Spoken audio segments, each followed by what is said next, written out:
Bonjour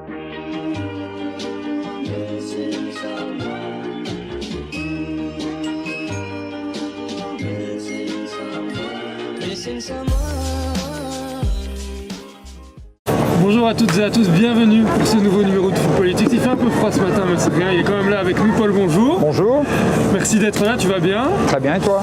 Ça va. Alors on est à quelques jours des réveillons de Noël et de la Saint-Sylvestre. C'est quoi le programme chez toi? Moi, j'ai jamais été un grand fan des fêtes de fin d'année, j'avoue. Je trouve que c'est devenu des fêtes très très commerciales et bon voilà, ça m'attriste un peu, mais c'est aussi des moments de retrouvailles en famille. Donc comme tout le monde, je pense, je passe Noël en famille et puis le Nouvel An plutôt avec des amis. Bon, j'ai un peu passé l'âge de sortir dans des grandes soirées à l'extérieur, ce que j'ai beaucoup fait quand j'étais jeune à Charleroi. Donc maintenant, en général, on invite des amis à la maison et on se fait une bonne petite bouffe et puis voilà. Ce côté un peu matérialiste de ces fêtes, c'est quelque chose que tu déplores personnellement? Je trouve que c'est vraiment devenu parfois des grands événements commerciaux et on oublie que c'est d'abord un moment de rencontre et de convivialité en famille et entre amis. Donc voilà, je pense que si on peut revenir à l'essentiel, c'est bien aussi. Alors quand tu étais petit, ça se passait à peu près comment les fêtes chez toi? Quand j'étais petit, les fêtes, c'était des fêtes de famille élargie. C'était à la fois la famille, mais aussi beaucoup d'amis, plutôt des dîners avec beaucoup de monde, 15, 20, 25, parfois 30 personnes. Et ça reste des très beaux souvenirs. Alors tu es papa de 4 enfants, 3 grands et un plus petit. Au niveau des réseaux sociaux, est-ce que tu es assez proche d'eux dans le sens où est-ce que tu suis régulièrement leur actualité, de temps en temps tu partages, tu Pas likes? du tout. Moi j'ai vraiment, je regarde pas ce qu'ils font sur leur page Facebook ou Instagram ou autre parce que je trouve que c'est leur vie et ils ont droit aussi à leur vie privée. Donc je vais pas commencer à les scruter avec qui ils sont, ils sortent, qui sont leurs copains, etc.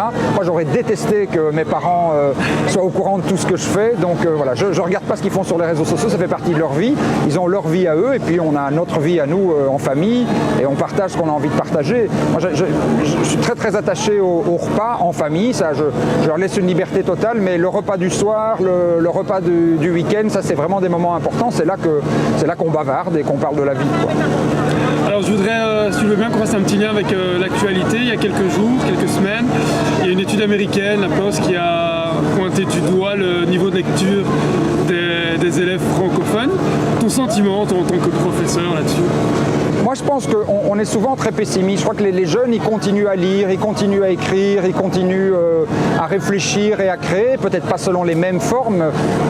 Je crois que si on essaye de demander à un jeune de lire du Racine ou du Corneille, ça va souvent beaucoup l'ennuyer. Mais en même temps, quand les jeunes slament ou quand ils font du rap, etc., c'est aussi de la poésie. Et à partir du moment où on joue avec les mots, on s'approprie la langue, on s'approprie le langage, on s'approprie à travers les jeux de mots, les rimes, etc.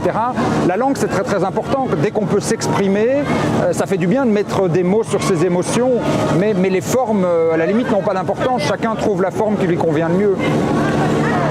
Alors je voudrais aborder un autre sujet avec toi, Paul.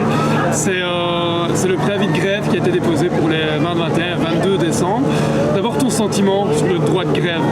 Le droit de grève, c'est un droit absolument essentiel. S'il n'y avait pas eu le droit de grève, on n'aurait pas eu le suffrage universel, on n'aurait pas la sécurité sociale, on aurait toujours des enfants qui travaillent au fond des mines et on l'oublie parfois. C'est grâce à la grève, c'est grâce au mouvement ouvrier organisé qu'on a pu construire le monde tel qu'il existe aujourd'hui. Ça me frappe souvent que les gens qui vivent en 2017, ils ont l'impression que la démocratie, la sécurité sociale, l'instruction obligatoire, c'est naturel, mais c'est pas naturel, c'est des choses qu'on a dû conquérir avec des luttes sociales. Et donc ça, il ne faut pas l'oublier. Aujourd'hui, ça reste d'une grande actualité.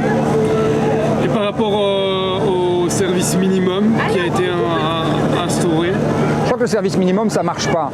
Et c'est vraiment une illusion, c'est vraiment un symbole. Aujourd'hui déjà, quand mes enfants prennent le bus, et je le fais parfois avec eux, il y a parfois devant chez moi 2 bus qui ne s'arrêtent pas parce qu'ils sont archi-bondés. Donc le vrai problème, c'est qu'il n'y a pas assez d'offres de transport en commun.